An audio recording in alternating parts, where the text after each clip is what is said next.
Hello भाई, नमस्कार। स्वागत है आप सभी का आपके अपने यूट्यूब चैनल प्रूडेंस रेस पर। आज फिर से परसेंटेज का जो है टॉपिक लेकर आपके सामने हूँ। और यह हमारा जो है जितना भी थ्योरी हम पढ़े हैं और उसका अब जो है ना यूटिलाइज करेंगे यहाँ पर।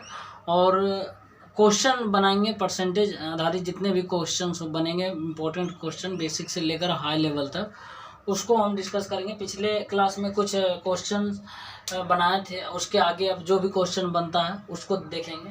देखिए, मैंने आपको परसेंटेज में क्या 5 तरीका बताया था बढ़ने का। कोई चीज़ बढ़ता है कितना परसेंट से तो कैसे बढ़ाना है, और कितना घटता है उसको कैसे घटाना है। अब इसी क्वेश्चन को पढ़िए और देखिए, इसको करिए। बोल रहा है एक गांव की जनसंख्या में प्रथम वर्ष में 5% की वृद्धि तथा अगले 2 वर्षों में उसमें 10% की वृद्धि हुई। ठीक। उसके बाद बोल रहा अंतिम वर्ष में उसमें किसी कारणवश 4% की कमी हो गई। यदि कुल 4 वर्षों के बाद उसकी जनसंख्या जो है 60,984 हो गई, तो आरंभ में उसकी जनसंख्या क्या थी। ये बहुत ही मज़ेदार सवाल है साथियों, बहुत ही मज़ेदार सवाल है। इसको आप कीजिए। देखिए, मैंने आपको बताया बढ़ने का तरीका, घटने का तरीका दोनों बताया। और यहाँ पे बढ़ भी रहा है आबादी, है घट भी रहा है ना। तो करना क्या है, बोल रहा आरंभ में उसकी जनसंख्या क्या थी। मान लेते हैं आरंभ में जनसंख्या हमको नहीं पता है, x है, ठीक है ना। अब बोल रहा मान लेते हैं आरंभ में जनसंख्या जो है x है। अब बोल रहा प्रथम वर्ष में 5% की वृद्धि हुई। 5% की वृद्धि होने का मतलब क्या बोले हम मेरे भाई, 5% वृद्धि होने का मतलब 105/100 कर देंगे, डायरेक्ट मल्टीप्लाई। 105/100 का मतलब क्या होता है, 21/20 कर सकते हैं ना।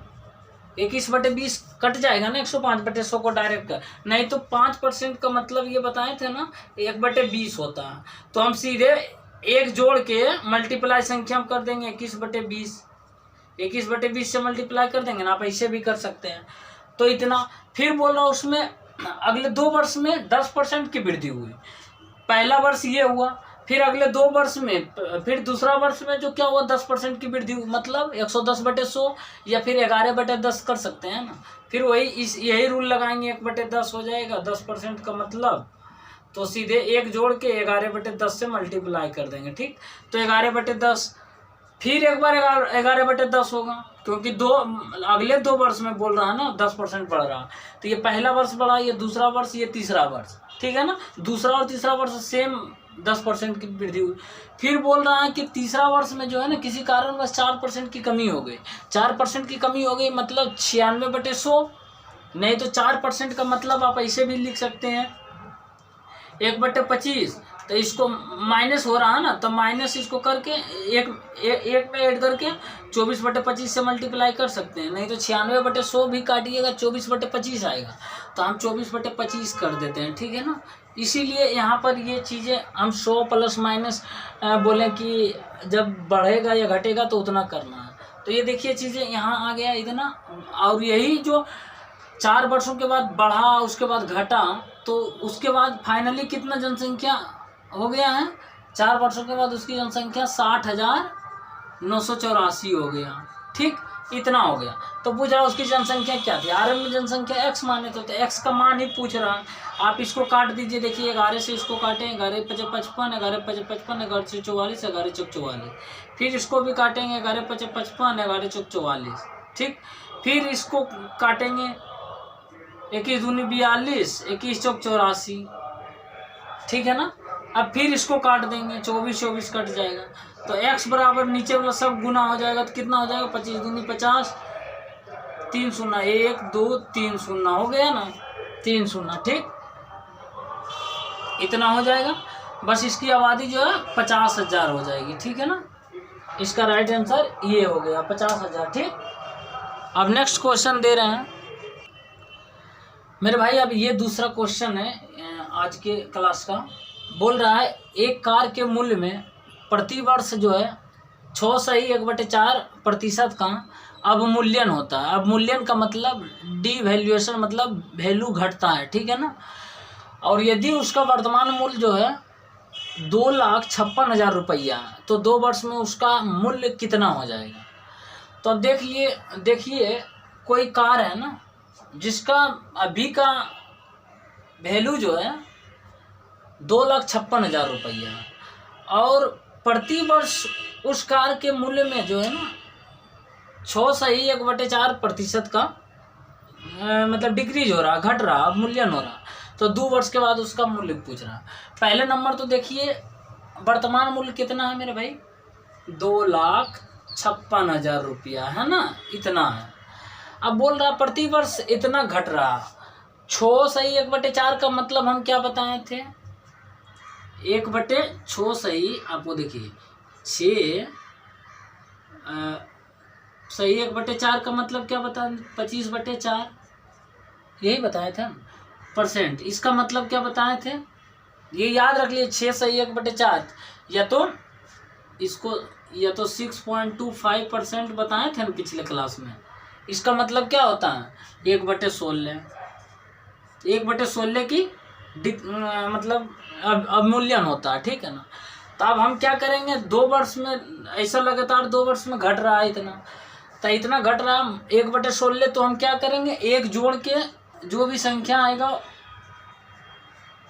इसमें मल्टीप्लाई कर देंगे, तो क्या आएगा 15/16। तो पहला साल 15/16 हो जाएगा इसमें गुना, फिर दूसरा साल भी इतना ही घट रहा, 2 वर्ष के बाद पूछ रहा ना, 2 वर्ष तक घटता है ऐसा, फिर 15/16 करेंगे, बस 2 वर्ष के बाद अब कितना हो जाएगा घट के, वही तो पूछ रहा। अब देखिए ये 16 256 ये खत्म हो जाएगा, 15 225 हो जाएगा, और 3 गो शून्य हो जाएगा, ठीक है ना। इसका 2 साल के बाद जो है ना इस कार का मूल्य जो है 2,25,000 रुपया हो जाएगा इसका फाइनली, ठीक। इसका राइट आंसर कितना हो जाएगा, 2,25,000 रुपया, ठीक। अब नेक्स्ट क्वेश्चन आपके सामने ला रहे हैं। अब आपके सामने बहुत ही इम्पोर्टेंट क्वेश्चन है, और ये क्वेश्चन हमेशा पूछ रहा है, और इसमें विद्यार्थी जो है गलत कर देते हैं या तो फिर छोड़कर चले आते हैं। बहुत ही इजी क्वेश्चन है। देखिए, जब भी कोई व्यक्ति है ना किसी भी वस्तु के मूल्य में वृद्धि होने से या कमी होने से ना, कोई पूछेगा उसका खपत कितने प्रतिशत से बढ़ा दे या कम कर दे ताकि उसका खर्च जो है पूर्ववत रहे, तो फाइनली ध्यान किस पर देना है, कितने बढ़ा दे, कितने प्रतिशत बढ़ा दे, ये बढ़ा दे, ये जब भी बढ़ा देगा ना मेरे भाई, और इस परसेंटेज को देखना है, ठीक है ना, इस परसेंटेज को देखना है, बाकी कुछ नहीं करना। 20% है ना, 20% कमी होने से, 20% कमी होने से क्या करना है, पहले इसको वही लिख लेना, ठीक है ना। 20% कमी होने से या जो भी बोलेगा बढ़े, और नीचे वैल्यू क्या लिखना है जानते हैं, 100 से कम कर देना, ठीक है ना। बढ़ा रहा है ना, यहाँ पे बढ़ा रहा है ना, तो यहाँ पे बढ़ाना है तो 80 करना, 100 माइनस 20 गुने 100 कर देना है, 25%। अब ये समझ नहीं आया होगा, हमको पता है। हम देखिए क्या करना, 20% कमी हो रहा है ना कोई मूल्य में, 20% का मतलब क्या होता है मेरे भाई, 1/5 होता है। मान लेते हैं पहला जो है ना रेट जो है 5 था, अब हो गया 4, 5 से घट के 20% कमी का मतलब इतना हो गया, 4 हो गया। पहले 5 था, अब 4 हो गया। अब बोल रहा उसकी खपत में कितने प्रतिशत की ऐसे बढ़ा दे, ताकि बस। अब पहले जो है ना खर्चा मान लेते हैं 5 था, ठीक है ना, पहले यही रखते हैं, पहले मूल्य 5 था, अब हो गया जो है 4 हो गया। तब इसी को कितना प्रतिशत से बढ़ा दें ताकि यही खर्च रहे, तो यही खर्च रहेगा, इसको कितना प्रतिशत से बढ़ाएंगे, अंतर कितना, बढ़ाने का बात कर रहे हैं ना, तो अंतर पहले लेंगे, उसके बाद कौन सा लेंगे वैल्यू, इसका वैल्यू लेंगे, छोटा वाला लेंगे। बढ़ाने की बात कर रहे हैं तो छोटा वैल्यू लेंगे, छोटा वैल्यू कौन सा, 4 गुने 100 कर देंगे, क्या हो जाएगा 25%। ये समझ में आया, 25% होगा बस। नहीं तो सीधे एक और ऐसा क्वेश्चन कराएंगे,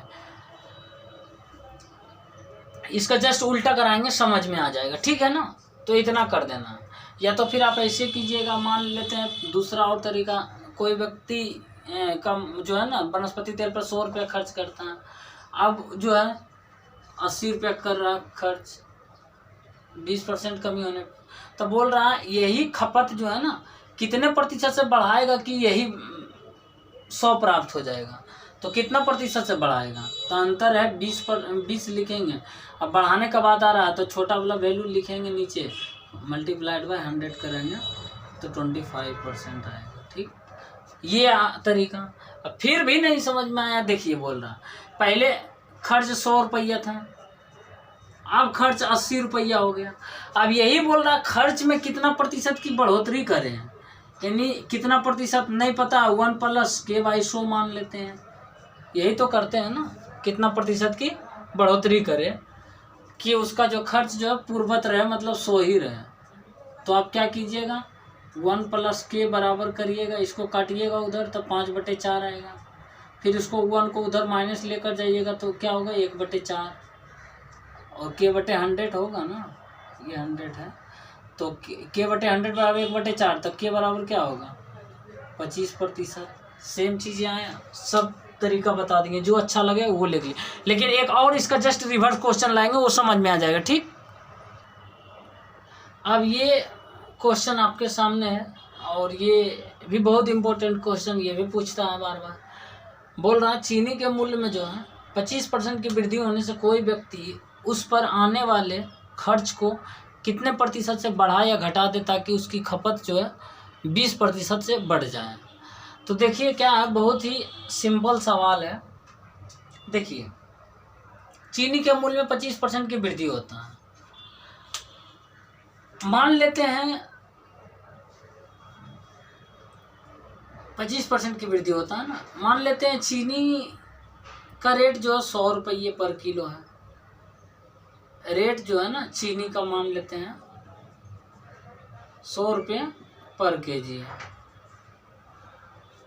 1 केजी चीनी खरीदता है और 1 केजी मान लेते हैं चीनी खरीदता है, तो कितना रुपया लगेगा उसको 100 रुपया लगेगा।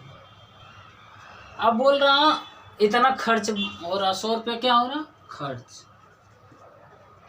ठीक, अब बोल रहा खर्च को कितने प्रतिशत से बढ़ा या घटा दे ताकि उसकी खपत जो है 20% से बढ़ जाए। अब जो है 25% की वृद्धि होती है, पहले 100 रुपये किलो था, अब 125 रुपये किलो हो गया पर केजी। ठीक, अभी भी कितना और जो है ताकि उसकी खपत 20%, उस पर आने वाले खर्च को कितने प्रतिशत से बढ़ा दे। अभी कितना लेता है, अभी भी 1 किलो लेता है चीनी, तो अब कितना उसको पैसा लगेगा 125 लगेगा, 20% से बढ़ जाए, सॉरी उसकी खपत जो है ना 20% से बढ़ जाए। 20% से बढ़ जाने का मतलब 1 केजी लेता है, अभी कितना हो जाएगा 1 केजी का 1 पॉइंट कितना हो जाएगा, 1 का 6/5 1.2 केजी आएगा। ठीक है ना, 1 केजी का 20% बढ़ाएंगे तो 1.2 केजी, तो अब 1.2 गुने 125 कीजिएगा, इतना कीजिएगा ना तो कितना आएगा 1250 एन ये हो जाएगा, 250 एन 14 1500 आएगा, 1 सुना तो 150 हो जाएगा, 150 रुपया अब खर्च आया। अब यही बोल रहा है कितने प्रतिशत से बढ़ा या घटा दे ताकि उसकी खपत जो 20% से बढ़ जाए, तो क्या हो जाएगा, इसका अंतर पहले कितना आएगा, इसका अंतर जो है 50 आएगा, और कितना में है 100 में, पहले कितना था 100 गुने 100, ये तो सीधे 50% ही आया, ऐसे भी दिख रहा है। ठीक है ना, तो खर्च पहले 100 रुपये होता था, अब 50 रुपये 150 हो रहा है, तो उसका जो है खर्च जो तुम बढ़ ही रहा ना, रेट बढ़ने के बाद खर्च बढ़ा, मूल्य में भी वृद्धि हुआ। ठीक, समझ में आया। अब नेक्स्ट क्वेश्चन आपके सामने है, नहीं तो अब इसको दूसरा तरीका मैं बता देता हूँ। देखिए क्या करना है ना, जब ऐसा क्वेश्चन रहे कितना % की वृद्धि होता है, 125 की होता है ना, 125 होता है ना, नहीं ऐसे नहीं है, ऐसे ही रहने दीजिए, यही सही है। ठीक है ना, बस इतना करना है। ठीक, अब नेक्स्ट क्वेश्चन आपके सामने आएगा। अब ये बहुत ही मज़ेदार क्वेश्चन है, इसको पढ़िए, कोशिश कीजिए अपने से करें। बोल रहा है सोनू अपनी आय का जो है 80% खर्च करता है। यदि उसकी आय 40% से बढ़ जाए तो अपनी बचत को जो है 25% से बढ़ा देगा। ऐसी स्थिति में उसका नया खर्च पूर्व खर्च से कितना प्रतिशत अधिक होगा। जब भी ऐसा सवाल रहे ना, इतना % खर्च करता है, इतना % बचाता है, तो क्या करना है, इसको जितना जल्दी हो सके रेशियो में कन्वर्ट कर लेना, जितना आपको लगे आसान। देखिए मान लेते हैं कमाता है 100 रुपया, रेशियो में कन्वर्ट करना, ठीक है ना। सोनू कमाता होगा 100 रुपया, वो खर्च कितना कर देता है 80 रुपया, तो बचता कितना उसको 20 रुपया। यहाँ लिख देते हैं आय है, ये खर्च है 80 रुपया करता है, और ये बचत हो जाता है। अब इसको हम क्या करना है ना, छोटा करने के लिए हम काट देते हैं, 20 से काट देते हैं, तो 5 - 4 बराबर 1 हो जाएगा, होगा ना। 20 से काट देंगे, रेशियो में हम कन्वर्ट कर रहे हैं। इतना है 5 रुपया खर्च इनकम है, 4 रुपया खर्च करता है, 1 रुपया बचत करता है, रेशियो में मान लिया। और बोल रहे हैं उसकी आय 40% से बढ़ती है, तो ये आय है 5, इसको 40% से बढ़ता है मेरे भाई, प्लस 40% से मल्टीप्लाई कर देना, ठीक। और उसके बाद बोल रहा है उसके बाद हाँ 40, उसके बाद बचत को 25% से बढ़ा दिया जाए। बचत कितना है 1 है, तो 25% से बढ़ाएंगे, प्लस 25% से मल्टीप्लाई कर देंगे, ठीक। इधर भी करना, ये कितना हो जाएगा 200%, ठीक है ना। 200 होगा, प्रतिशत लिखना की जरूरत नहीं है, आप लिख भी सकते हैं। मल्टीप्लाई किया, प्लस 200 हो तो प्लस 200 लिखना, माइनस होगा तो माइनस करना।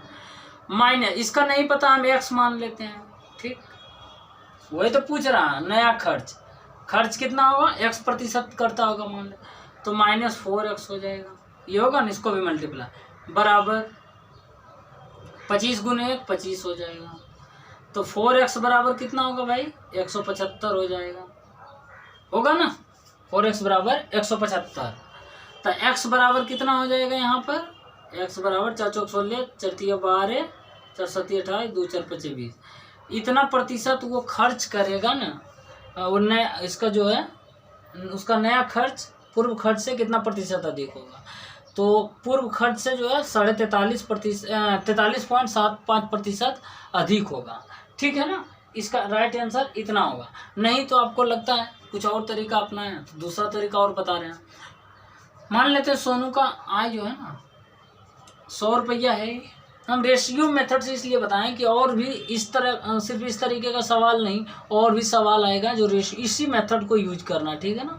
किसी में प्लस हो जाएगा, किसी में कुछ भी हो जाएगा, माइनस हो जाएगा। देखिए अब मान लेते हैं सोनू की आय 100 रुपया, खर्च कितना करता है मेरे भाई, आय लिख देते हैं, खर्च लिख देते हैं, बचत लिख देते हैं। बचत कितना, खर्च 80 करता है, बचत कितना होगा 20 रुपया। 100 रुपया आय है, खर्च करता है 80 रुपया, बचता है उसके पास 20 रुपया। बोल रहा है उसकी बचत को 25%, यदि उसकी आय 40% से बढ़ जाए, 40% से बढ़ेगा तो पहले 100 था आय, अब कितना हो जाएगा 140 हो जाएगा। 40% से सीधे 100 से कंपेरिजन वही जोड़ देते हैं। अब बोल रहा है अपनी बचत को 25% से बढ़ा देगा, तो अपनी बचत को 25% से बढ़ा देगा। अब बचत पहले 20 है, अब 20 को 25% बढ़ाएंगे तो क्या करेंगे हम भाई, 20 का 125/100 कर देते हैं, यही करते हैं ना। तो ये कितना हो जाएगा 25।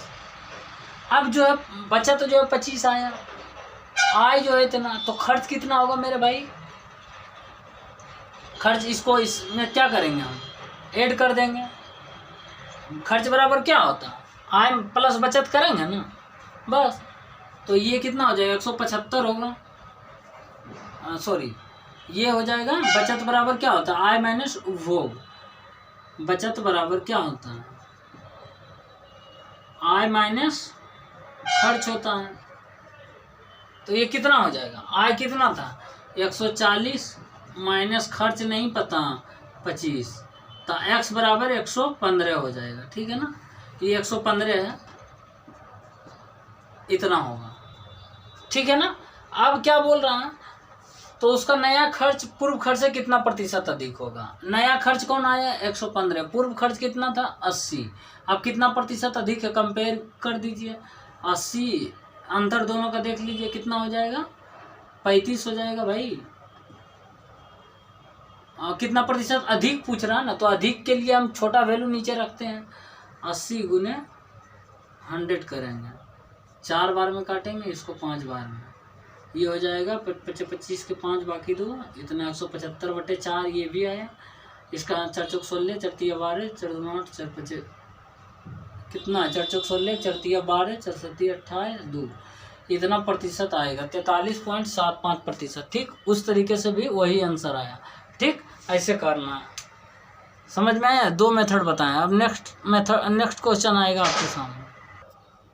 भाई अब आपके सामने एक और क्वेश्चन है, ये है एग्जाम से रिलेटेड, पास फेल होने का क्वेश्चन है कि एक विद्यार्थी जो है ना, एक परीक्षा में बैठता है और उस परीक्षा में पास होने के लिए उसको 42% अंक लाना अनिवार्य है, लेकिन उस छात्र ने जो है परीक्षा में 340 अंक प्राप्त किया तथा 38 अंकों से अनुत्तीर्ण हो गया, अनुत्तीर्ण मतलब फेल हो गया। ठीक, तो परीक्षा का पूर्णांक ज्ञात कीजिए कि टोटल कितने नंबर का परीक्षा था।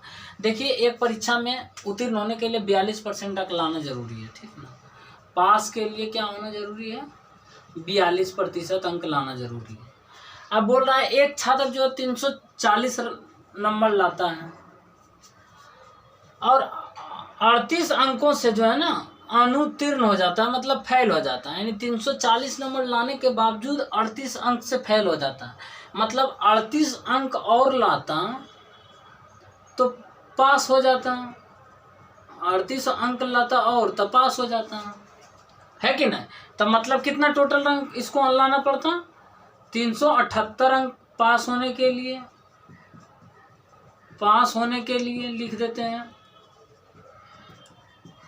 और यही पास 338 अंक कितना के बराबर हो जाएगा, 42% के बराबर। ये भी पास होने के लिए 42% चाहिए और इसको पास होने के लिए 378 अंक चाहिए, यही दोनों बराबर हो जाएगा, 42% का मान ही 378 हो जाएगा। यही तो पास होने के लिए रिक्वायरमेंट जो है मार्क्स है, 42% इतना। तो 100% का कोई भी एग्जाम होता है 100% मान कर चलते हैं, तो 100% बराबर क्या हो जाएगा मेरे भाई, 900 हो जाएगा। आप करिएगा कैलकुलेशन, एक निकाल ही देते हैं। 1% बराबर क्या हो जाएगा, 378/42, तो 100% बराबर हो जाएगा 378/42 गुने 100। ये 9 बार में काटिएगा तो हो जाएगा 900 नंबर का क्वेश्चन था। ठीक है ना, 900 टोटल पूर्णांक का एग्जाम हुआ था। ठीक है ना, ऐसे बनाना ये क्वेश्चन। अब नेक्स्ट क्वेश्चन आपके सामने आएगा फिर। अब ये बहुत ही मज़ेदार सवाल है, भिन्न का क्वेश्चन है, परसेंटेज में दिया हुआ है। देखिए, बोल रहा किसी भिन्न के अंश को 25% से बढ़ा दिया जाए तथा हर को जो है 20% से कम कर दिया जाए तो भिन्न जो है 5/8 प्राप्त होता है। तो आरंभिक भिन्न क्या थी ये पूछ रहा है, यानी कौन सा भिन्न था जिसको 25% से बढ़ाने पे जिसका अंश को और जिसके हर को 20% कम करने पर 5/8 प्राप्त होता है। तो देखिए, इसमें क्या करना है, कुछ नहीं करना, पहले इस भिन्न को पहले अंश जो है ना, अंश को x मान लेना है, हर को y मान लेना है। ये हम लिख रहे हैं, इतना करना नहीं। तो भिन्न क्या हो जाएगा, भिन्न हो जाएगा x/y अंश/r। अब कुछ नहीं करना, बोल रहा भिन्न को जो है ना, भिन्न के अंश को 25% से बढ़ाना है। तो 25%, ये अंश x है, इसमें 25% बढ़ाएंगे तो क्या बोले थे, 125/100 कर सकते हैं ना मल्टीप्लाई से। तो 125/100 लिख देते हैं, नहीं तो नहीं। अब देखिए, इसमें 125/100 करेंगे ना, और y में 20% कम करेंगे तो 80/100 होगा। 100 नीचे नीचे कट जाएगा ना, तो 100 लिखने की जरूरत नहीं, सीधे y लिख देते हैं। y का 80, हर में 20% कमी होता है तो हर 80 सीधे लिख देते हैं, 80/100 होगा। यहाँ भी 125/100, लेकिन 100 कैंसिल हो जाएगा, लिखने का कोई ज़रूरत नहीं। तो इतना करने पे जो भिन्न होता है ना 5/8 प्राप्त होता है। ठीक, तो भिन्न क्या पूछ रहा है, इसको काट देंगे 25 बार में, इसको काट देंगे 10 बार में, इसको काट देंगे 5 बार में, इसको काट देंगे 2 बार में। तो x हो जाएगा 5x बराबर 2y, तो x/y बराबर 2/5। ये भिन्न जो है 2/5 होगा। ठीक है ना, इसका ये आंसर होगा। नहीं तो दूसरा तरीका ये बताएं, भिन्न x/y है ना, 25% बढ़ाने का मतलब क्या आप बोले थे, 1/4 होता है ना, तो इसको 1 ऐड कर दीजिए, प्लस हो रहा है ना, तो 5/4, इसको 5/4 से डायरेक्ट मल्टीप्लाई कर दीजिए।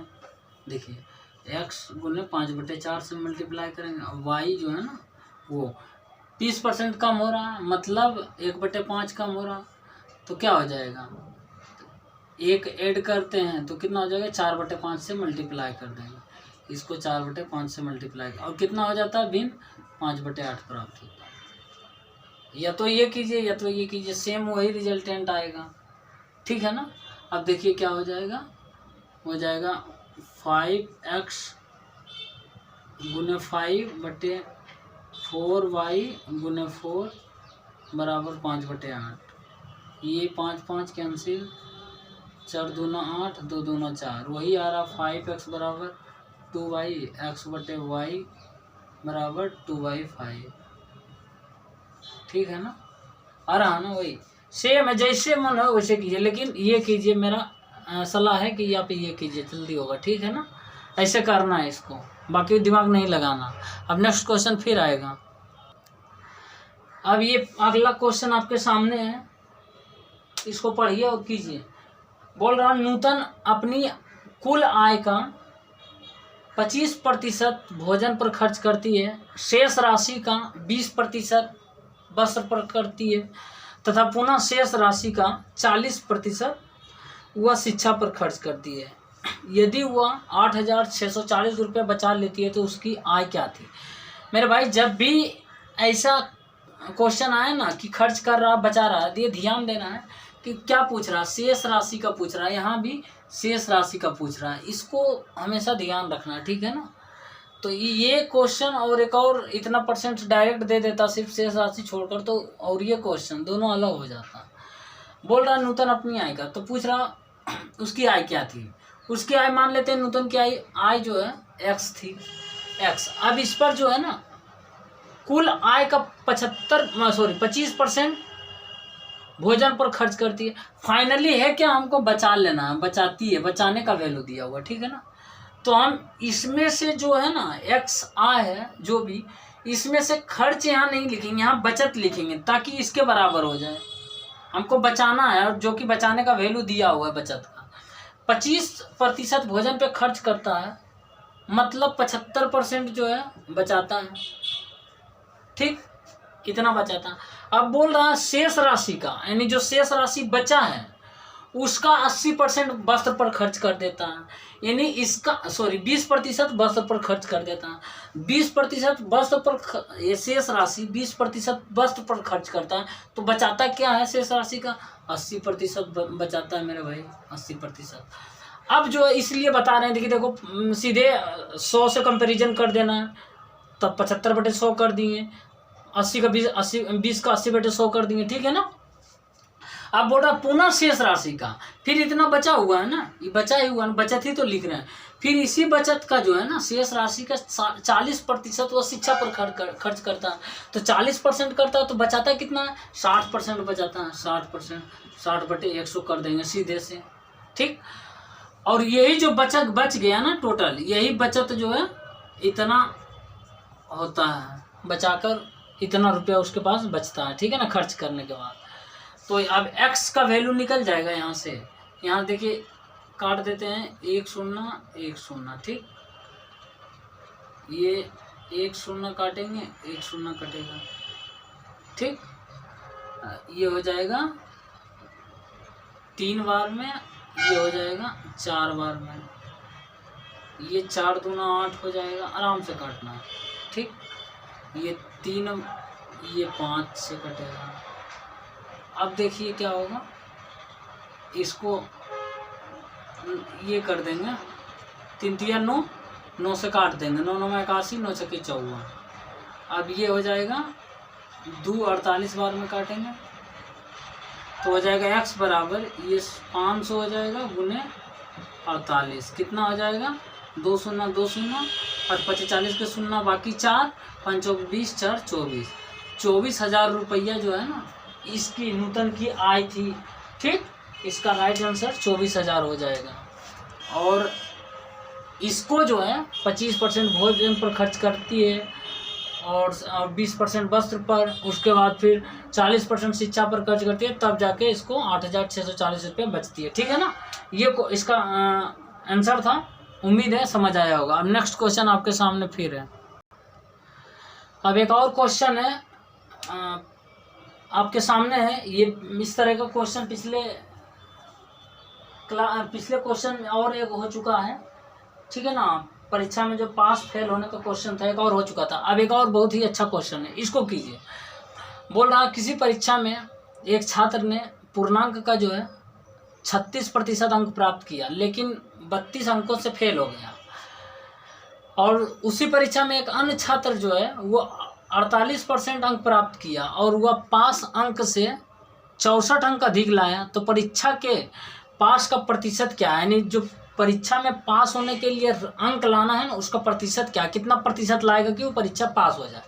देखिए, एक परीक्षा में 2 छात्र बैठता है। एक छात्र जो है ना मेरे भाई 36% अंक लाता है और 32 अंकों से फेल हो जाता है। ये प्रतिशत है और ये अंक है, ठीक है ना, दोनों अलग है, एक मत समझ लीजिए। 36% लाता है और 32 अंक से फेल हो जाता है, यानी 36% प्लस 32 अंक और लाएगा तो पास होगा, है कि नहीं। 36% तो लाने के लिए लाता है, फेल ही हो जाता है, लेकिन बोल रहा 32 अंकों से फेल होता है, यानी 32 अंक और लाएगा तो वो पास कर जाएगा। और दूसरा जो विद्यार्थी है वो क्या करता है, उसी परीक्षा में 48% अंक लाता है। ठीक, 48% अंक लाता है और वह 64 अंक अधिक लाता है। 5 अंक से जो है ना 64 अंक अधिक लाता है, यानी ये 64 अंक ज़्यादा ले आया, यानी 64 अंक और कम रहेगा, इसको घटा देंगे तो इतना पास हो जाएगा। वो 5 से 64 अंक ज़्यादा है, यानी 64 अंक घटाएंगे तब तो ये पास हो जाएगा ना। ये भी पास हो जाएगा इतना में, ये भी पास हो जाएगा। तो पास होने के लिए एक एग्जाम में तो एक विद्यार्थी बैठेगा 10 विद्यार्थी, पास होने के लिए सभी के लिए एक मतलब फिक्स मार्क्स रहता, तो यही दोनों के बराबर हो जाएगा पास मार्क्स के। इसका भी पास मार्क्स सेम होगा, इसका भी पास मार्क्स सेम ही होगा, एग्जाम में बैठेगा। ऐसा थोड़े एगो 50 में पास करेगा, एगो 100 में 80 में करेगा, ऐसा नहीं करेगा। तो इतना ये 48% लाया, 64 अंक ज़्यादा ले आया पास होने के लिए, तो 64 घटा देंगे। ये 36% लाया तो 32 अंक से फेल हो रहा था, इसमें 32 अंक जोड़ दिए, दोनों का पास बराबर हुए। अब देखिए करेंगे, परसेंट को एक जगह ले लें, 12% बराबर, अब क्या हो जाएगा, इधर 32 दिया 96, 64 32 96 हो जाएगा, 96। तो अब हमको करना क्या है ना, हमको पूछ रहा है ना, आप 100% भी निकाल सकते हैं। 1% बराबर क्या हो जाएगा, 8 हो जाएगा, तो 100% का वैल्यू जो हो जाएगा 800 हो जाएगा। 1% बराबर इतना, तो 100% बराबर कितना हो जाएगा 800 टोटल मार्क्स परीक्षा में, ठीक है ना। लेकिन हमसे पूछ रहा परीक्षा में पास होने के लिए कितना प्रतिशत चाहिए, तो पास होने के लिए इतना ही तो चाहिए ना, लेकिन ये टोटल प्रतिशत में नहीं है, हमको कन्वर्ट करना पड़ेगा। प्रतिशत में सिर्फ ये है, ये नहीं है, ये है, ये नहीं है, या तो इसको आप कर देख लीजिए, इसको दोनों बराबर है। तो हम ये इसी को देखते हैं, 36% तो है ही, प्लस 32 है, 32 अंक है, कितना टोटल अंक है इसमें। अब देखिए 32 अंक जो है ये कितना प्रतिशत है 800 का, तो 800 में हम निकाल लेंगे इसका प्रतिशत, कितना प्रतिशत आ रहा है, गुने 100 से मल्टीप्लाई कर देंगे प्रतिशत में बदलने के लिए, तो ये हो जाएगा 4 बार से कटेगा, ये 8 बार में 4 बार, तो ये प्रतिशत हो जाएगा। तो 36% प्लस 4% कितना आ जाएगा, टोटल 40% अंक लाएगा, तब वो जाके पास करेगा, ठीक है ना। इसका ये आंसर होगा, ठीक है ना। तो अब समझ में आया, उम्मीद करते हैं साथियों जितना भी क्वेश्चन बनाए हैं वो समझ आया होगा। यदि आपको लगता है और इससे बढ़िया बढ़िया क्वेश्चन लाएं तो आप हमको कमेंट बॉक्स में बोल सकते हैं, आप अपना कमेंट छोड़ सकते हैं। और यदि वीडियो मेरा पसंद लगा तो आप मेरे वीडियो को लाइक कीजिए, शेयर कीजिए, और यदि मेरे चैनल पे आप नए हैं तो चैनल को सब्सक्राइब कीजिए और बेल आइकन को दबा लीजिए, ताकि आने वाली वीडियो का नोटिफिकेशन मिल सके। और केवल मैथ ही नहीं, मैं आपके लिए इंग्लिश का भी लाऊंगा, बहुत ही मज़ेदार कॉन्सेप्ट या कॉमन एरर लेकर आएंगे, हर एक चीज़ लेकर आएंगे, इंग्लिश भी लेकर आएंगे, मैथ का भी बढ़िया बढ़िया क्वेश्चन। ये तो चल ही रहा ना, ये परसेंटेज का चैप्टर, लेकिन हम आपके सामने एक 25 क्वेश्चन का एक टेस्ट सीरीज लाएंगे जो कि CGL 2024 का प्रीलिम्स बेस्ड क्वेश्चन होगा, और बहुत ही बढ़िया बढ़िया क्वेश्चन लाएंगे जिसमें आपको कुछ सीखने को मिलेगा। और हर एक क्वेश्चन का शॉर्टकट मेथड बताऊंगा, और उसका जितना हो सके संभव मैं ट्रिक भी दे दूंगा, लिख दूंगा, ठीक है ना, ताकि आपको एग्जाम हॉल में एकदम पूरे कम समय में आपसे मैथ बन सके, ठीक है ना। तो अब मिलते हैं फिर नेक्स्ट वीडियो में साथियों, तब तक के लिए धन्यवाद।